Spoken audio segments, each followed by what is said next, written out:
అనకాపల్లి జిల్లాలో అభివృద్ధి విధ్వంసానికి తేడాను వైసీపీ నాయకులు ప్రతి ఇంటికి తెలియజేయండి ఎంపీ వైవి సుబ్బారెడ్డి అన్నారు. సీఎం రమేష్ కు ఢిల్లీ తెలియడం కాదు, జిల్లాలో ఏ గల్లీ ఎక్కడుందో తెలుసుకోవాలని ఎంపీ అభ్యర్థి డిప్యూటీ సీఎం బూడి ముత్యాల నాయుడు అన్నారు. వైఎస్ఆర్సీపీ చోడవరం నియోజకవర్గం ముఖ్య కార్యకర్తల సమావేశంలో ఎంపీ వైవి సుబ్బారెడ్డి రాష్ట్రంలో అధికారాన్ని చేజిక్కించుకోవాలని ఒక అభద్రతా భావంతో రౌడీ ముక్కలను తయారు చేసి సీఎం జగన్మోహన్ రెడ్డి మీద హత్యాయత్నానికి పాల్పడ్డారని అన్నారు. డిప్యూటీ సీఎం బూడి ముత్యాల నాయుడు పార్టీ కార్యకర్తలు రానున్న సార్వత్రిక ఎన్నికల్లో పార్టీ గెలుపు కోసం నిరంతరం కృషి చేయాలి. మనకు కావాల్సిన సలహాలు, సూచనలు, అన్నదండలు ఉత్తరాంధ్ర జిల్లాల సమన్వయకర్త వైవి సుబ్బారెడ్డి సూచనలతో ముందుకు సాగాలని, ఏ గడపకు వెళ్లినా అక్కా చెల్లెమ్మ అవ్వాతాతలు పొందుకున్న సంక్షేమాన్ని దృష్టిలో ఉంచుకొని ఆదరిస్తున్నారని, ఫోర్జరీ సంతకాలతో అడ్డదారిలో సంపాదించాడని, ఇన్నాళ్ళు ఎంపీగా ఉండి కూడా ఏనాడు ప్రత్యేక హోదా గురించి మాట్లాడిన వ్యక్తి నేడు అనకాపల్లి అభివృద్ధి గురించి మాట్లాడడం విడ్డూరమని అన్నారు. సీఎం రమేష్ కు టీడీపీ భావజాలమే తప్ప బీజేపీ భావజాలం ఏ కోసానా లేదని, ఎమ్మెల్యే కరణం ధర్మశ్రీ చోడవరంలో వైసీపీ నాయకులు పార్టీ నమ్ముకున్నవారని, ప్రతిపక్షాల వాళ్ళకి కళ్ళు తెరిచే విధంగా మనందరం కూడా ఒక్కో సైనికుడిగా మారి జగనన్న సార్వత్రిక ఎన్నికల్లో వైసీపీ విజయం సాధించవలసిన అవసరం ఎంతైనా ఉందని వైసీపీ ముఖ్య నాయకులను స్థానిక ఎమ్మెల్యే పిలుపునిచ్చారు. వైసీపీ పార్టీ అధ్యక్షులు బొడ్డేడ ప్రసాద్ మాట్లాడుతూ టీడీపీ ప్రభుత్వ హయాంలో హామీలు నెరవేర్చకుండా అన్నీ చెప్పి మోసం చేసి మళ్ళీ 2019 విడిపోయి మళ్ళీ 2002లో కలిసి ఇదే మళ్ళీ కూటమ్మ ఏర్పడి జగన్మోహన్ రెడ్డి గారిని ఓడించడానికి కొట్టాలు కుతంత్రాలు పన్నుతున్నారని, అందరికీ ఉండే సంక్షేమ కార్యక్రమాలు కొనసాగాలన్నా మన రాష్ట్రానికి మళ్ళీ జగన్మోహన్ రెడ్డి ముఖ్యమంత్రి కావాలన్నారు. కార్యక్రమంలో ఎమ్మెల్యే నాగిరెడ్డి, 4 మండలాల జెడ్పీటీసీలు, ఎంపీపీలు, పార్టీ అధ్యక్షులు, వార్డు సభ్యులు, ముఖ్య కార్యకర్తలు పాల్గొన్నారు. గడప గడపకి మన ప్రభుత్వం కార్యక్రమం ద్వారా ఏ విధంగా గత 5 సంవత్సరాల నుంచి మనం సంక్షేమ పథకాలు అమలు చేస్తున్నామో, దానివల్ల లబ్ధిదారులు ఏ విధంగా ఉన్నారు అవన్నీ కూడా మీరు ప్రత్యక్షంగా చూశారు. కాబట్టి కొత్తగా మనం ఈరోజు వాటి గురించి మాట్లాడుకోవాల్సిన పని లేదు. ఎందుకంటే దేశంలో ఏ రాష్ట్రంలో కూడా అమలు చేయని సంక్షేమ పథకాలు అవినీతికి తాము లేకుండా అర్హులైన ప్రతి పేదవాడికి, మరీ ముఖ్యంగా బీసీలకి, బలహీన వర్గాలకి, దళితులకి, మైనార్టీలకి, గిరిజనులకి, మహిళలకి, యువకులకి, రైతన్నలకి, రకరకాల వర్గాలకు చెందిన వాళ్ళందరికీ కూడా మేలు జరిగే విధంగా సంక్షేమ పథకాలు అమలు చేస్తున్నాం. మన గౌరవ ముఖ్యమంత్రి జగన్మోహన్ రెడ్డి గారి పాలనలో మన ప్రభుత్వం అధికారంలోకి వచ్చినాక ఎటువంటి పథకాల ద్వారా ఈ సంక్షేమ పథకాలు అమలు చేస్తున్నామో కూడా మీకు అందరికీ వివిధ సందర్భాల్లో మనం మాట్లాడుకోవడం జరిగింది. మీరందరూ ప్రత్యక్షంగా కూడా చూశారు. అదేవిధంగా ఏ విధంగా అభివృద్ధి కార్యక్రమాలు చేసుకుంటూ పోతున్నామో కూడా మీరు చూశారు. దేశంలో ఏ రాష్ట్రంలో కూడా ఇటువంటి అభివృద్ధి కార్యక్రమాలు లేవు. ఎందుకంటే గాంధీజీ కలగన్న గ్రామ స్వరాజ్యం నుంచి అభివృద్ధి కార్యక్రమాలు చేయాలి అని చెప్పి గ్రామాల్లో సచివాలయాల నిర్మాణం చేయడం కానివ్వండి, రైతు భరోసా కేంద్రాలు కానివ్వండి, ఆరోగ్య క్లినిక్స్ కానివ్వండి, పాఠశాలలని నాడు నేడు ద్వారా ఆధునిక పాఠశాలలుగా, ఆధునిక వైద్యశాలలుగా మార్చి పేదవాడికి నాణ్యమైన విద్య, వైద్యం ఉచితంగా అందించేదానికి ఎంత ప్రాధాన్యత ఇచ్చారో మన గౌరవ ముఖ్యమంత్రి జగన్మోహన్ రెడ్డి గారు చాలా ఆలోచించారు. ఇంకా మేలైన వైద్యము ఇంటికే అందించాలి. వైద్య పరీక్షలు కూడా చేయించి వాళ్ళకి ఏమన్నా రాబోయే రోజుల్లో కూడా ఏమన్నా వైద్యపరమైన సమస్యలు వచ్చే విధంగా ఉంటే వాటిని ముందుగానే వైద్య పరీక్షల ద్వారా పసిగట్టి వాటికి కూడా వైద్యం, మందులు ఉచితంగా ఇచ్చే విధంగా కూడా గత 6 నెలల నుంచి కూడా మన రాష్ట్రంలో జగనన్న ఆరోగ్య పరీక్ష ద్వారా ఎన్నో కార్యక్రమాలు చేయటం జరిగింది.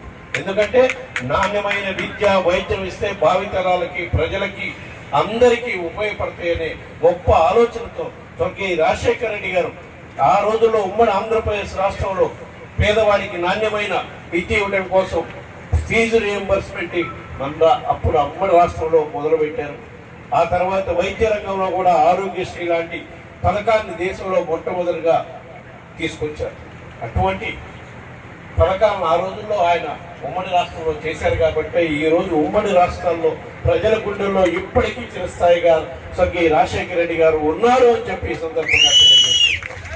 ఆయన కుమారుడు మన ముఖ్యమంత్రి జగన్మోహన్ రెడ్డి గారు ఆయన కన్నా 4 అడుగులు ముందుకేసి పేదవాడికి నాణ్యమైన విద్య, వైద్యము అందుబాటులో తేవటమే కాకుండా అన్ని ఉచితంగానే ఇచ్చే కార్యక్రమం చేస్తూ ఆరోగ్యశ్రీ పథకం ద్వారా ఆ రోజుల్లో రాజశేఖర రెడ్డి గారు పెట్టిన పథకాన్ని ఈ రోజు కేవలం 5 లక్షల రూపాయల వరకు లిమిట్ ఉండేది. 5 లక్షల రూపాయల వరకు అయితే ఎంత వైద్యం చేయించాలో ఆ 5 లక్షల రూపాయలని ఈ మధ్య కాలంలోనే మన రాష్ట్రంలో ఈ పేదవారికి వైద్యానికి అవసరమైతే ఆరోగ్యశ్రీ పథకం కింద 25 లక్షల రూపాయల వరకు కూడా ఉచితంగానే వైద్యం చేసి ఇంటికి పంపించేగా వారికి ఏర్పాట్లు చేయటం జరిగింది. ఒక్కొక్క తోకవట, ఒక్కొక్కరికి ఒక్కొక్క బరువట.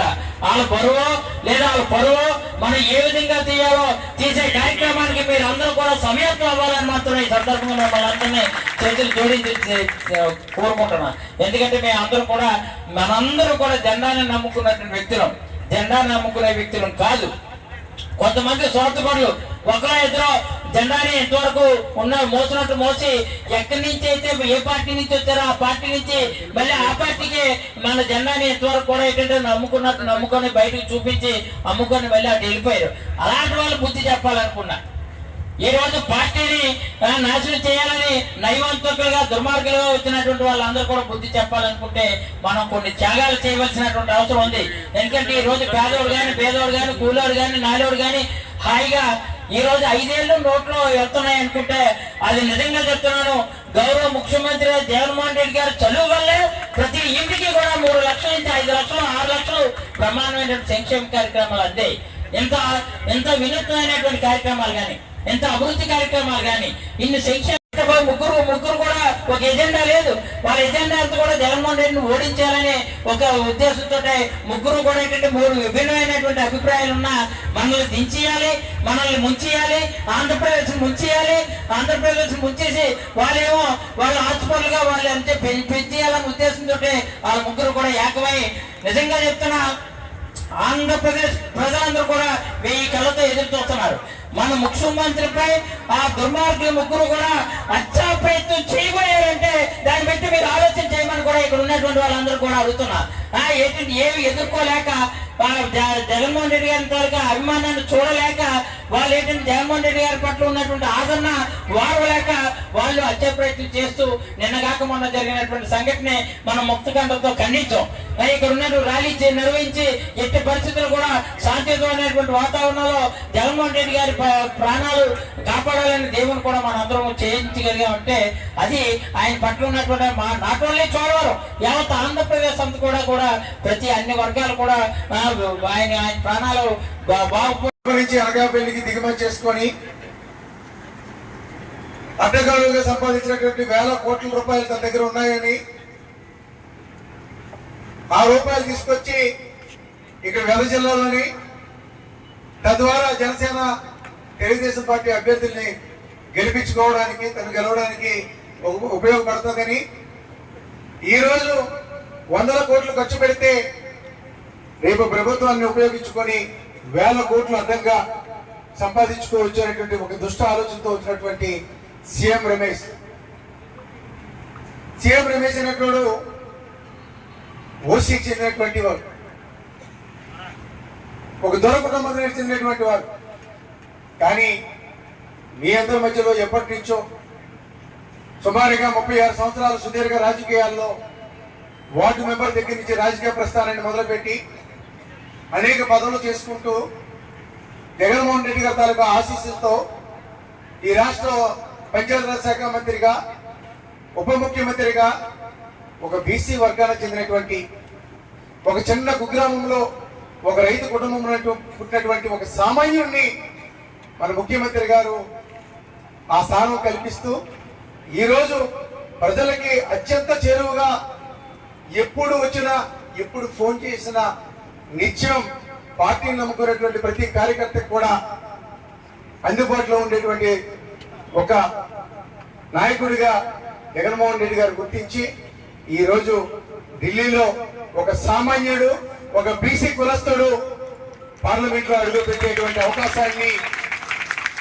మనందరూ ముఖ్యమంత్రి గారు అభ్యర్థిగా నాకు అవకాశం కల్పిస్తే ఆ 3 పార్టీలు కలిసి ఒక దొర అనేటువంటి గతంలో అనేక అక్రమాలు చేసుకుని అడ్డగోలుగా సంపాదించుకునేటటువంటి ఇక్కడికి తెప్పించడం జరిగింది. నేనైతే మీతో స్నేహభావంతో అన్నయ్య, నాన్ననేవాడిని నాన్న, మామయ్యలు మామయ్య, చెల్లమ్మన్నలు చెల్లమ్మ, అక్క అయినటువంటి అక్క అని చెప్పి ఎటువంటి పరిస్థితుల్లో ఏ సమయంతో సంబంధం లేకుండా ఎప్పుడు నా ఇంటికి వచ్చినా ఉదయాన్నే 5 గంటలకే మీ రాక గురించి ఎదురు చూసేటువంటి ఒక సామాన్య నాయకుడిని నేను. తను ఎక్కడ ఢిల్లీలో విమానం ఎక్కితే నాకు విశాఖపట్నం ఎయిర్పోర్ట్ లో దిగి బెంచ్ కార్లో అనకాపల్లికి వచ్చి ఒక మీటింగ్ పెట్టుకొని వెళ్ళిపోయేటువంటి నాయకుడు తనైతే నిత్యం మీరు ఎక్కడి నుంచి ఫోన్ చేసినా సమయంతో సంబంధంలా నెంబర్తో సంబంధంలా అతి సామాన్యుడు కూడా కష్టం కలిగిందని చెప్పి ఫోన్ చేస్తే ఫోన్ తీసేటువంటి నాయకుడిగా ఈ రోజు నాకు ఒక గుర్తింపు విషయాన్ని ఇప్పటికే మీ అందరికీ కూడా తెలుసు. వేసవికాలంలో అయితే 5 గంటలకు అందుబాటులోకి వచ్చేస్తాను. చలికాలంలో అయితే 6 గంటలకు సూర్యోదయం వస్తుంది కాబట్టి 6 గంటలకు అందుబాటులోకి వస్తాను.